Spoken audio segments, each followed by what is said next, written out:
get into our in the zone player, your player of the week this week. For me, my first one is Brian Branch. I thought he played absolutely phenomenal game. He had 9 tackles, had a sack, 2 tackles for loss, and obviously, he's one of the best slot corners in the league at this point, next to McDuffie. But I'm staying with the same team for my in the zone player. I did one of each, so I'll let you do your one after mine here. But my in the zone player here for the Lions, Jahmyr Gibbs. So Jahmyr Gibbs, like I said, we talked about it a little bit earlier. It's dynamic. The offense is completely different when he's on the field, and I think I texted you that during the game when the game was on. Because Montgomery was in the first 2 drives, and Gibbs wasn't on the field yet.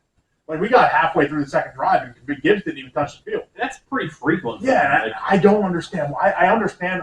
I see what they're trying to do, trying to save his legs a little bit and try not to get him beat up, and they want to save him for the important moments. But when that dude is on the field, they're just the offense is completely different offense. It's almost the same argument to make with Debo. When Debo's on the field, that offense is completely different. Jahmyr Gibbs on that Lions offense makes it feel way more. Yep. I think Jahmyr Gibbs, I think they'll start to do a little bit more stuff with him, moving him in motions and stuff like that. They do some now, but maybe not as much as what the Falcons do with Bijan Robinson. But Bijan Robinson, again, not another one that touches the ball very much. He did as of late, but we'll see what happens there too with obviously new coach coming in. New coach there, but give me Jahmyr Gibbs, my in the zone player. I think he's just very dynamic, and I think if the Lions want to win on Saturday or on Sunday, they have to get him involved a lot more. Yeah. He needs to have more touches and more game time than he needs 15, 20 touches in that game. 100%.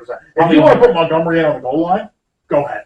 Because Montgomery will get you the couple yards you need inside the tackles when you need it, but Gibbs is going to get you down the field, get you the big plays. You're not going to see that much with Montgomery. Not anymore. I mean, you can. I'm not saying Montgomery's not a bad running back. He is a good running back. But there's a reason why he's bounced around the league a little bit. Exactly. But you have a second in the zone player? Yeah, I did, and I'm going offbeat of what I told you earlier. Okay. I'm gonna switch it up. Drake. I'm going back to the defensive side of the ball. Dre Greenlaw is going to be my second in the zone player this week. Obviously, 8 tackles, the 2 picks, and just the absolute I don't give a fuck. I ain't going down. Yep. That man might need to play running back at some point in the league here. If CMC gets hurt, yep. Let him in. Put him in on the goal line. Put him in at the fullback and give him the ball. Give him the ball. Yep. But he's hard to bring down. Yeah. He ran that ball hard. Didn't really get any yards. But, he wasn't going down? He was not going down. Very hard to go down, for sure. But I'll take Drake Greenlaw in the 2 picks and winning that game, essentially, for the Niners. Yeah. And we'll go into red players here. I have 1, so I'll let you start. I know you have 2, so I'll let you start. Yeah, so my in the red this week, I'm going to go first off Darnell Savage, getting absolutely cooked on those 2 touchdowns, dropping the pick in the end zone, and in my opinion was the difference in the game for them. If he makes the pick in the end zone, that's a massive play. If he's not 10 yards behind on either one of those touchdowns, I think it's a vastly different outcome for there. Also thought Owens, that flop bullshit. Yeah. Kind of irritates me, but I'll go Darnell Savage. There was speaking of drops in the end zone, there was another drop in the Lions-Bucks game early in the game that could have changed things pretty quick. That ball golfed through to Amon-Ra. They should be running. Here's one thing that pissed me off about the Lions real quick. They should run the ball a little bit more on the goal line. I don't know why they don't, but they run bullshit play-action plays. Everybody knows, everybody's covered down the field, and Goff still tries to throw the ball. So Goff tried to get the ball to Amon-Ra St. Brown. I think it was Jamel Dean. Jumped it. Yes. Yep. What's funny? Should have caught it. I don't know how he didn't. There was a couple picks in the end zone. And that could have changed the game a little bit there, but just talking interceptions that could have been happening. But coulda, shoulda, woulda.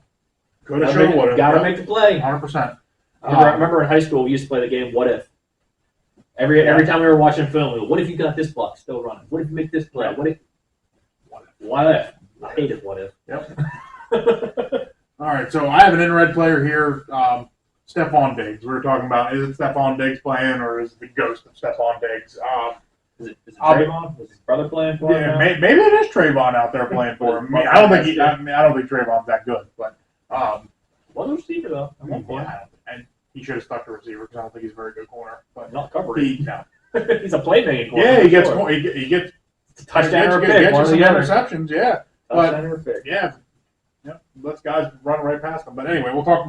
Step on Diggs. I don't know where he's been all season.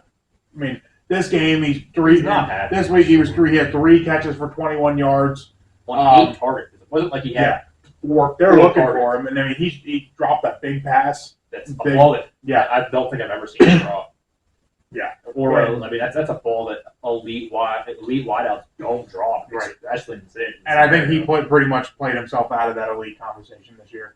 I mean, he just wasn't there. I mean, he had the issues in the offseason earlier about like he just stopped showing up and he was excused from practice. And obviously he's a diva. I think we agreed earlier in the segment. I think he gets moved at some point. I think they have to. Yeah, just to I think save the locker room. They have to. But that's going to be tough because obviously he was a big part of Josh Allen really becoming Josh Allen. Yeah, and before Josh Allen, a lot of people were not sold on him. Is he the guy? Can he get it done? And then he gets an elite wideout, very A.J. Brown the Philly.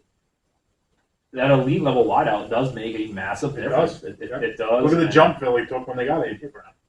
Is there a chance maybe they move him for like Mike Evans? Maybe Mike Evans he's available. I can see him going. He's gonna want to play for somewhere where he can win. He's not gonna. I can't see Mike Evans going somewhere just for a payday. No, I don't see Mike Evans going to somewhere like Carolina to get big money. But I don't either. I do think maybe it's Keenan Allen in play there. The Chargers very may look to move on for him. They're about $40 million over the cap. Yeah. So they got some work to do there. And the Chargers are picking in a good spot. If they want a good receiver, you can replace him right away if you want to. Cheaper. Yeah. You have 2 receivers that'll be staring you in the face right there. I still gotta go Brock Bowers, but it all depends. Obviously, they got a new regime there, and we'll get into that here. I know you have another Inter-Red player, but we'll get into that here after that. Yeah. So my second one here, I'm going off script on my own script here again on this one. Obviously, originally I was going to go Tyler Bass there, missing that. The win was freaking brutal for him, but it does seem like the Buffalo may be a little cursed with wide right. But I'm going to go to Bill Belichick, and wow, he's not in the league next year. Yeah, and now a for sure record breaker. He was going to break Shula's record eventually. Everybody had that. It was just going to happen. Is very much in question. Yeah.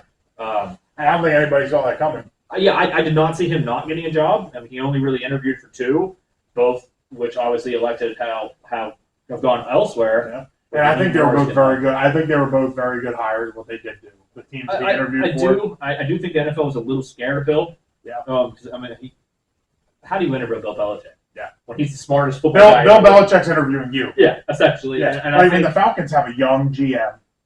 I think that was a big part of it. Yeah. I think that he was very concerned that if he hires Bill, is he going to make you look bad? Is Fontenot going to lose his job? He's essentially going to replace you.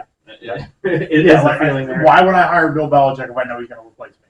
And I see that, and I saw reports that Belichick wanted a little bit more control than what the Falcons were willing to give up. Yeah.